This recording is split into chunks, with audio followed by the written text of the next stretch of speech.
Okay, imagine this.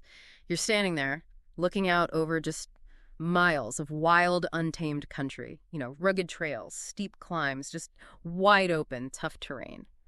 Now picture yourself actually tackling all of that, not just getting through it, but really mastering it with a machine that feels like part of you.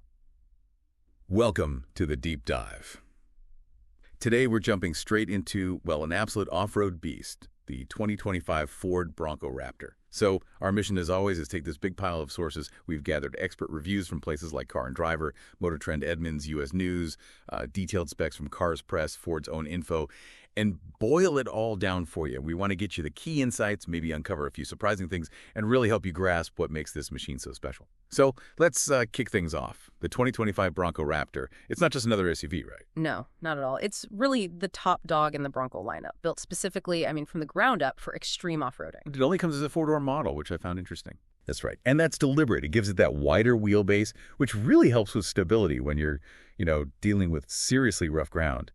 And the powertrain, that's pretty fascinating too. Under the hood, you've got Ford's EcoBoost 3.0-liter V6, twin turbo, pushing out a pretty hefty 418 horsepower and 440 pound-feet of torque. Wow. And that's all going through a 10-speed automatic transmission, smooth shifting.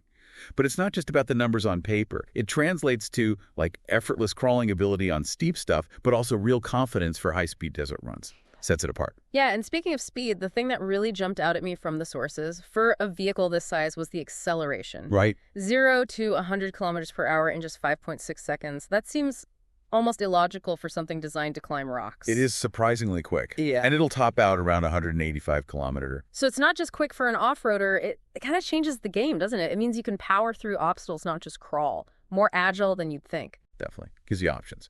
But the real secret sauce for its off-road ability, the big differentiator, is that suspension. The HOSS 4.0 system. HOSS, High Performance Off-Road Stability Suspension, yeah. Exactly. And it uses those FOC-X live valve 3.1 shocks. These aren't just passive dampers. Right. They're active, semi-active technically.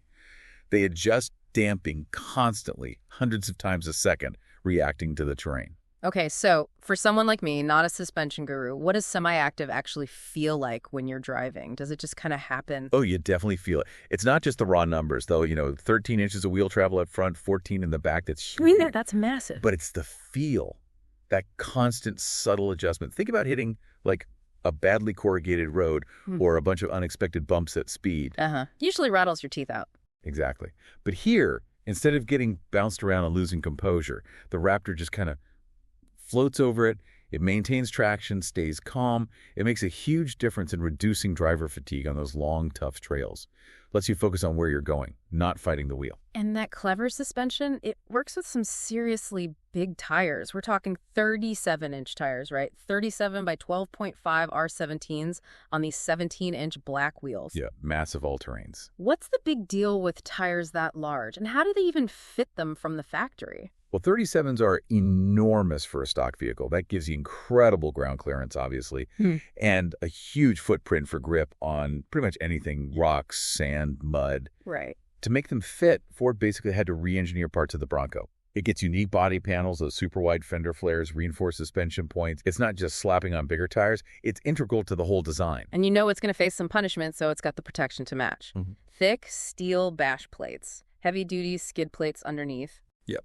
Extensive underbody protection, plus adjustable front and rear bumpers. It's built tough, like a tank, as you said. Then you stepped inside, and that focus on practicality, especially for off-roading, continues. Yeah, it looks very purpose-built. It is, but it doesn't really skimp on tech or convenience. You get that 12-inch digital driver display and another 12-inch SYNC4 touchscreen. Standard. With Apple CarPlay, Android Auto. All standard. Plus a Wi-Fi hotspot, over-the-air updates, keeps you connected, even way out there. And I loved some of the really practical touches. You get a Bang & Olufsen sound system, which is nice. But then you get washable rubber floors with drain plugs. Forget vacuuming out sand for hours, right? Just hose it down. That's exactly it. After a Luddy trip, you can literally hose out the interior. It's brilliant. Game changer. And you also get those MOLLE panels on the seat backs. Right, the military-style webbing. Yeah, modular, lightweight, load-carrying equipment, perfect for strapping on extra gear, pouches, whatever you need. Plus, heated marine-grade vinyl seats are standard. Leather's an option, too. And the cargo space seemed pretty decent, too, if you fold down the back Oh seats. yeah, the 60/40 rear seats fold down, and you go from about 1,008 liters to over 2,100 liters. So easily enough room for a weekend camping trip for four, or maybe even bikes inside. Absolutely. It's practical for hauling serious gear, not just people. Really useful for those bigger adventures. And beyond the hardware, the suspension and tires, there's some clever off-road tech baked in too. Like trail control. Exactly. That low-speed cruise control for off-road. Manages the throttle and brakes for you on tricky descents or climbs, so you just focus on steering. That sounds handy. And trail turn assist. That uses the brakes on the inside rear wheel to pivot the vehicle, tightening your turning circle. Makes navigating tight switchbacks surprisingly easy. Super useful on narrow trails, I bet. And of course, the advanced 4x4 system, locking diffs front and rear. Yep, electronic lockers for maximum traction, and a front sway bar disconnect for even more wheel articulation over big obstacles. And then there are the GOAT modes, goes over any type of terrain, 7 of them. That's right, 7 modes. How much do those actually change things? Is it just tweaking settings, or does it genuinely make a difference? Like, give me an example where one mode really shines. Oh, they make a huge difference. Yeah. They instantly optimize everything: throttle, transmission, steering, suspension, traction control for the specific condition. So, say you engage Baja mode. It's not just a name. It sharpens the throttle, loosens up the stability control a bit, tells those live valve shocks to prepare for high-speed impacts. Perfect for desert running. Okay. Or switch to sand mode if you hit deep sand. It changes shift points, manages wheel spin differently to help you power through without getting bogged down. It basically lets anyone tap into the Raptor's full capability without needing to be an expert tuner. It's like having an off-road co-pilot built in. Impressive stuff. But, for a vehicle designed to go into pretty extreme places, what about safety? Does all that ruggedness compromise occupant protection? No, actually, Ford paid a lot of attention to safety. The Bronco platform, including the Raptor, did really well in crash tests. It got a 5-star overall rating from NHTSA here in the U.S. 5 stars, okay. Yep, top marks in frontal and side crashes. And the IIHS gave it good ratings across the board in their collision tests.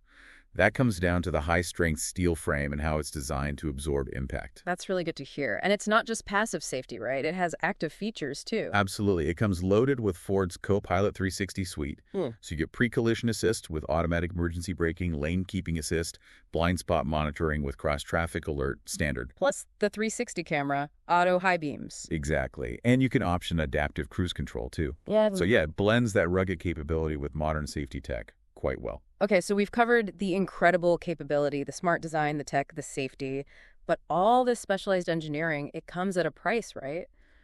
What are we looking at for the 2025 Bronco Raptor? Yeah, it's definitely positioned at the premium end. Given everything we've talked about, the starting price is around $90,000, $35,12. $90,000, okay. Yeah. So yeah, it reflects the level of specialization and performance engineering involved. And with any vehicle this specialized, especially one focused on extreme performance, there are usually some trade-offs. What did the sources mention? For sure. Fuel economy is one. It's rated around 15.7 liters per 100 kilometers combined. So not exactly frugal. Right, that's pretty thirsty. And it needs premium fuel, 91 octane or higher. So running costs will be significant. And you need to think about range on really long remote trips. Fuel is definitely a factor, and I imagine with that boxy shape and those huge tires, highway driving might be less serene. Yeah, sources do mention noticeable wind noise and tire noise at highway speeds. It's just the nature of the beast. Might affect comfort on long road trips. And its size, it looks wide. It is wide. Those fender flares add significant width. So navigating tight trails or even, squeezing into city parking spots could be a bit challenging. It makes a statement, let's say. And while it's generally built solid, some early owner reports, common with new models, mention some minor things, little interior creaks or vibrations over bumps. And there were some limited reports on previous models about potential differential leaks or some transmission noises in the manuals they used to offer.